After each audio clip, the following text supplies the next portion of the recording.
in terms of multiculturalism, Estelle talks a little bit about how the state, particularly David Cameron, has kind of defined multiculturalism.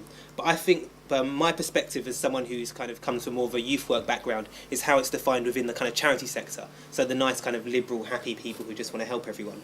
And I think the kind of way in which that's often articulated is through the idea that multiculturalism is something that's very passive. It's something that just kind of happens, like the changing of the seasons. I live in Britain and help to make Britain a multicultural society because I happen to be here, not because like my ancestors were enslaved and taken to the Caribbean and then etc. etc. etc. And I think this is something again which is highly problematic. And I think websites like this and these kind of blogs, which help to a really good way of reclaiming the term multiculturalism and taking it back and really interrogating what the word really means and why it is that we live in a multicultural society and the power relations which govern the race politics in this country, which make it multicultural. When I look at the media, although it is important to have multicultural media like this, I think the mainstream media is very multicultural, particularly when I look at sports, entertainment and mugshots. I think it's really important for us to look at ways in which we can really kind of have more agency within the media. So we do have some journalists and writers who do kind of speak out and I think say a lot of important things. We've got people like Gary Young and Joseph Harker at The Guardian, who I think are very talented writers. But what I seem to find, particularly with academics and with writers, particularly those who take quite a hard line with race politics, is that they often tend to migrate to the US. Because I think the analysis of race politics in the US is far more sophisticated than we have here in Britain. So it's almost as if we're having some kind of like brain drain, where a lot of people from Britain are being see the US as somewhere far more inviting, where their ideas won't be immediately dismissed, and there is already kind of a far more significant black intelligentsia and black political class, which I think they feel far more comfortable in. And I think this is for a number of reasons. I think one of the biggest reasons is that unlike Britain, the United States had a very significant civil rights movements. Although the civil rights movements had certain gains in terms of segregation and policy and what have you, I think some of the most poignant gains is the establishment of a black political class and the changing of political culture in which black people were far more engaged in race politics and as I said, developed a far more sophisticated analysis. So it's very rare that you'll hear words like multiculturalism used in relation to race politics in the US, and you're far more likely, particularly within the critical literature, to hear words like white supremacy, to hear words like white privilege, to hear words like black power. And I think this is symptomatic of the level of sophistication and the militancy which kind of emerged from the movements of the 60s and 70s.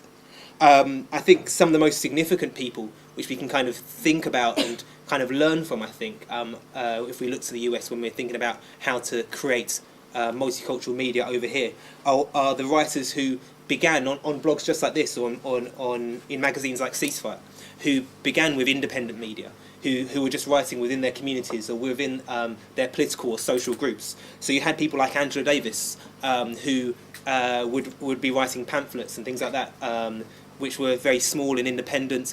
You can still kind of download them as kind of like grainy PDFs from some websites. I think People of Colour Organised have some of them, which are really, really good, and I think really give a really valuable insight into not only kind of the activist and the writer she was then, but the academic, the esteemed academic that she kind of is today.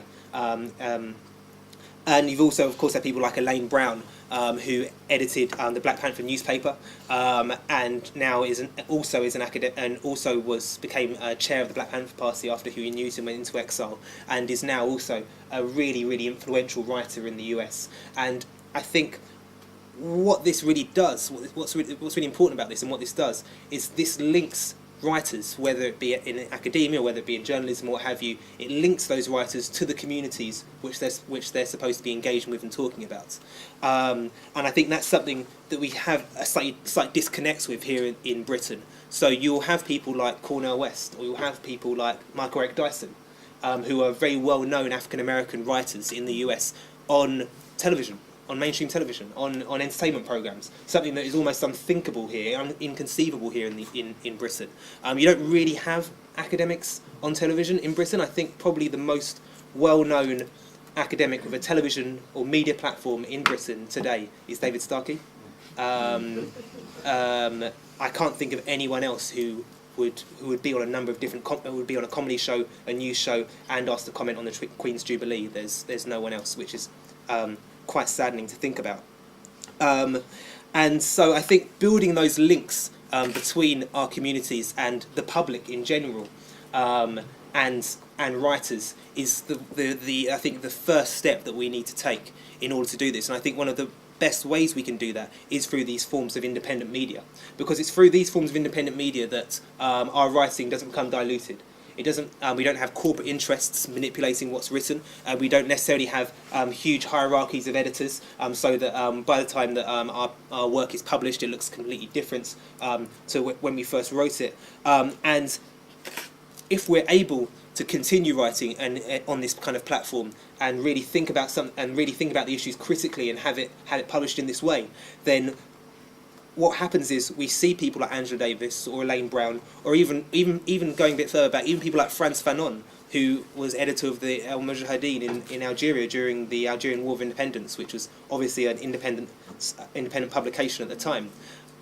Because they were so influential there on the ground with the public, they were able to then enter the elite kind of institutions of academia and still maintain that same level of critical analysis, because they were so respected within their kind of stakeholder groups and within the public and the communities and what have you, that it was far more difficult for the elite structures in which they kind of entered, particularly academia but also publishing and what have you, to really water down what they were saying.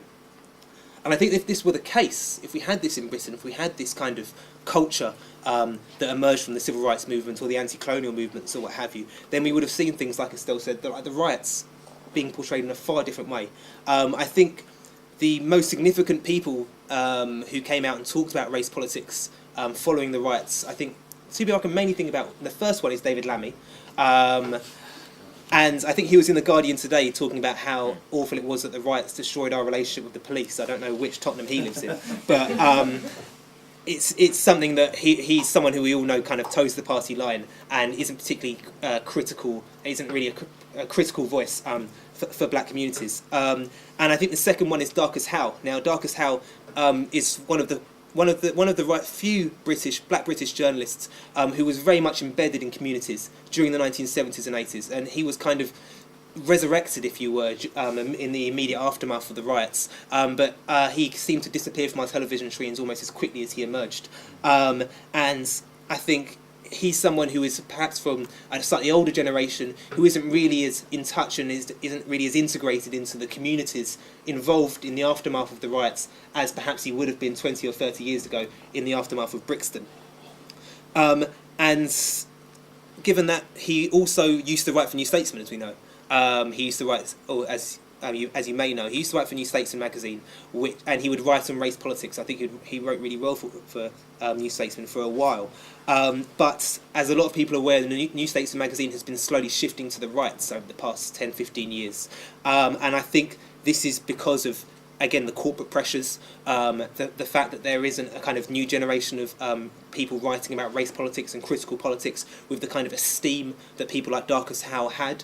So we're able to not be compromised in their views. So to bring it back to blogs like this and things like Ceasefire, it's only really through establishing ourselves through these forms of independent media that are really kind of ingrained into the communities and the public at large that I think will really be able to have a truly multicultural press.